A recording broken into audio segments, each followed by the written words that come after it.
So, General Hodges, I will repeat shortly, if you will allow, my question. Sure. General, so those steps which West already did against Russia, I mean sanctions and other tools, if this is enough up to you, or the sanctions and other tools must be strengthened against Russia? They're all good, but they're not enough. I mean, how can the United States still be importing Russian crude oil? How can there be any bank, any oligarch that is not being sanctioned right now? I don't get that. So we still have more to do.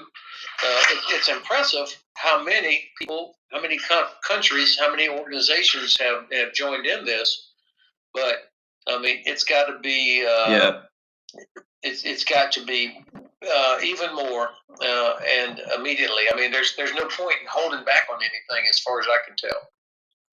Sir, what sort of sanctions will be useful for now? I mean, what sort of sanctions? Maybe some kind of sectorial sanctions against export and import technologies, maybe against nuclear projects. So how do you see this? What sort of sanctions we still can use to stop this war? Well, I don't know what else is still out there, but I would imagine anything that helps the Russian defense industry, for example. That would have to stop immediately. I think the only thing that should be allowed would be something about medicine, healthcare for sick people. But other than that, I can't imagine that we would want to allow any oligarch or any Russian state-owned business to profit. Yes, sir. So, thank you for this point. Really, thank you. Another issue about so-called no-flying zone under Ukraine. Given how unlikely to implement this so-called no-flying zone, up to you, sir. Maybe this is best right now to focus on obtaining air defense and fighter aircraft, including post-Soviet ones, to Ukraine. So do you support this position? So how do you see this? I mean, obtaining air defense and fighter aircraft to Ukraine. So I have changed my thinking over the last few days. We have got to put in a no-fly zone. We have got to get more muscular. I think I do not want us to be standing by while Russians kill Ukrainian civilians like we did in July 1995 when the Serbs killed 8,000 Bosnian men and boys in Srebrenica. I don't want us to allow something like that, Srebrenica, to happen again. So I think I would say that some things are worse than the risk of escalation. Yeah. So, but at the same time, what is your position about military support to Ukraine, especially air defense and fighter aircraft? That's what I'm saying. That's what I'm saying. We've got to do more. Find a way to get aircraft in there. Find a way to get more air defense in there. Find a way to help knock down Russian drones as well as Russian airplanes. I think there's more that we can do. We can't stand by. I have spoken to 4 different Ukrainian women today already, and it just these are professional women too, and 2 are still in Ukraine, 2 were refugees, and I think it's unacceptable that we are not doing more. And I understand why there's reluctance because of a risk of escalation. But that's what I mean is that some things are worse than that, and seeing civilians get murdered is worse than than the risk of escalation.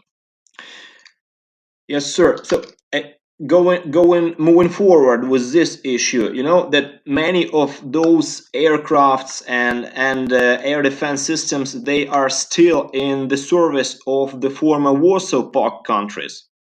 And actually, how do you see? So another option is urgent purchase of this similar system from third countries, for example, in Africa, Asia, and Latin America. What do you think about this? Is it Yeah, possible? I would be completely in favor of that, and I know that the United States is exploring this possibility. Other wealthy countries like Germany could do this also, should do this also. Of course, what I heard Secretary Blinken say today, the possibility of, Polish MiGs going to Ukraine, and then the U.S. provides F-16s to Poland to replace them. I think this is good too. My question, I just don't know if there are enough Ukrainian pilots that are still ready to fly, and I think Polish MiGs have been upgraded, so there would still have to be some training. A pilot can't just hop in an airplane like somebody would get in a car. Yep. So there's got to be a training package to this.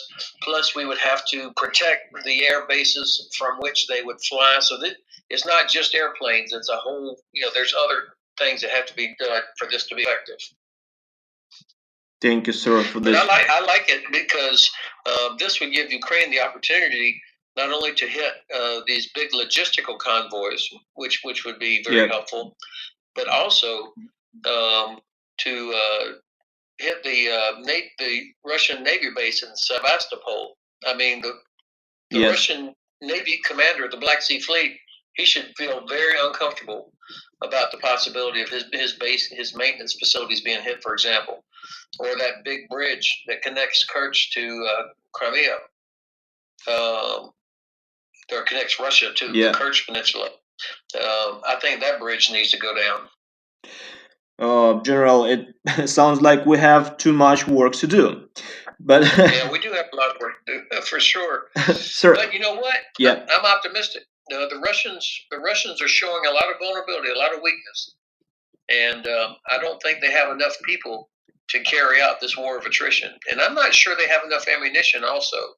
So the logistical challenge for Ukraine is less than it is for the Russians. And our logistics are getting bigger and stronger every day. We need more. It should be like the Berlin airlift, but it's already improved significantly. And U.S. logistics is the best in the world, and I think we're going to be moving big and fast.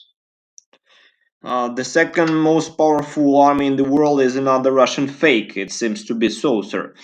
But so, just one last question. Just one question more, sir. So, based on your great experience, what is your point of view? What is your recipe? How we should and how we can win? Like 1, 2, 3: economic terror, military support to Ukraine. So, for example, a few steps we should do to win in this war. How do you see it based on your experience, sir? Well, it's going to be a combination of things. Obviously, first and foremost, Ukrainian soldiers, Ukrainian civilians have got to continue fighting like they are now. I mean, smart, tough, resourceful, and make the Russians really pay a massive price. And that's what I've been seeing now for the past 10 days. And we've got to continue that. You can see the Ukrainian territorial forces getting better. So that's number one. Number two, the U.S. and other countries have got to start a Berlin airlift, increasing the speed and the quantity of the materials that are needed, including anti-ship missiles, anti-air defense weapons, anti-tank, of course. And number three, we've got to somehow close the sky. We have got to figure out a way to get to keep Russian aircraft and Russian drones off the backs of Ukrainian forces, but also Ukrainian cities and civilians. And then number four, the economic sanctions, the diplomatic pressure, all of these things have got to increase like a flood behind a dam. I mean, it's got to just keep building up pressure and pressure and pressure, so that. And then I guess part 5 of this is, the information. We have somehow got to get information to people inside of Russia and inside Belarus of what's really happening, because they don't know it. The average Russian does not understand what's happening. And 1 April is the next day for conscription, the next wave of conscription, right, for Russia. Yeah, we should be launching for the next 3 weeks nonstop messaging inside Russia, telling mothers and fathers that their son, who's a conscript, is going to fight against fellow Slavs in an illegal war, and thousands of them have already died. Is that what they really want? We should be making sure they understand what's happening. To say between us, sir, General, this closing Facebook and Twitter in Russia, if we talk about this goal to make this impact on Russian society, it's like a craziness, It looks like Russian operation that Facebook and Twitter already closed in Russia because we lost those channels to communicate with them.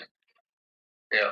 All right, well, look, there are people that can figure out how to do this. I mean, people are still getting their. I mean, we have cyber capabilities and information capabilities better than anything the Russians have. We need to be using it. Figure out how to reach Russian people.